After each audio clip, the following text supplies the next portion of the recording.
Boolean variables is another type of variables. So far we have only met integer variables. So Boolean variables is a variable that can take true or false values.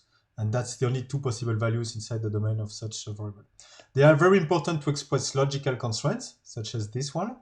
But you can also use them in different contexts. For instance, here you see that I'm using a Boolean variable to count the number of times that the variable y is less than some entry inside an array of variable x.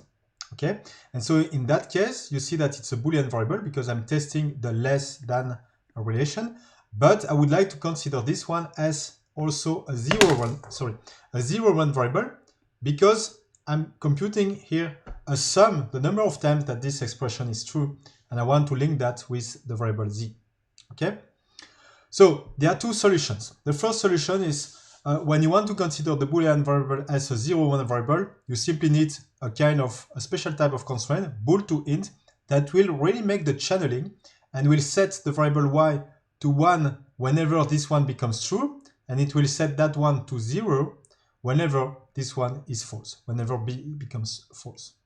Okay, but if you have many Boolean variables involved in some arithmetic constraint, you will really slow down considerably the fixed point computation for your problem. So instead of that, we propose an alternative solution that is better.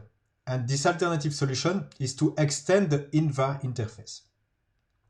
So the boolvar will be an interface that extends the invar interface, and it will just add some new functionality that is really specific to the Boolean reasoning, like is it true, can you assign it to a Boolean, and this kind of stuff.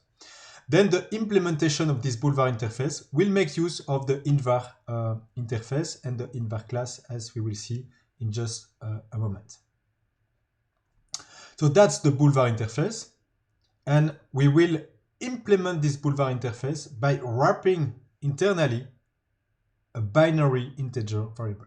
So that will really be a 0,1 integer variable. Okay, and so in the constructor here, to create a boolvar variable, you can pass in argument the binary variable, and I will just verify here in the constructor that the domain is a maximum 1 and minimum 0. Otherwise, we throw an illegal argument exception. Then we store this binary variable internally, and all the rest of the methods are simply delegated calls to this internal binary variable.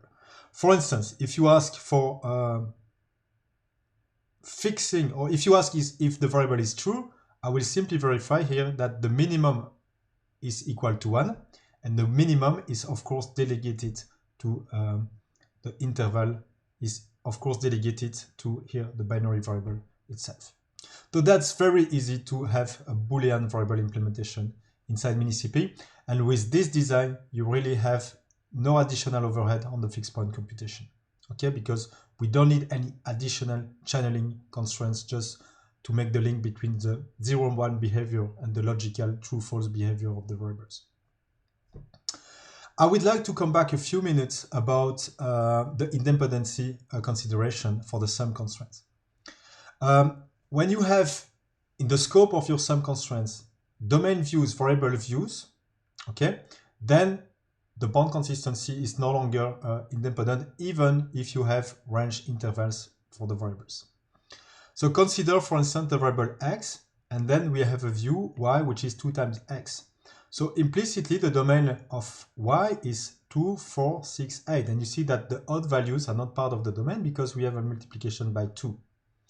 Then if we link x and we do x plus y equal to 5, what we actually mean is, because y is a view of 2 times x, is 3 times x is equal to 5.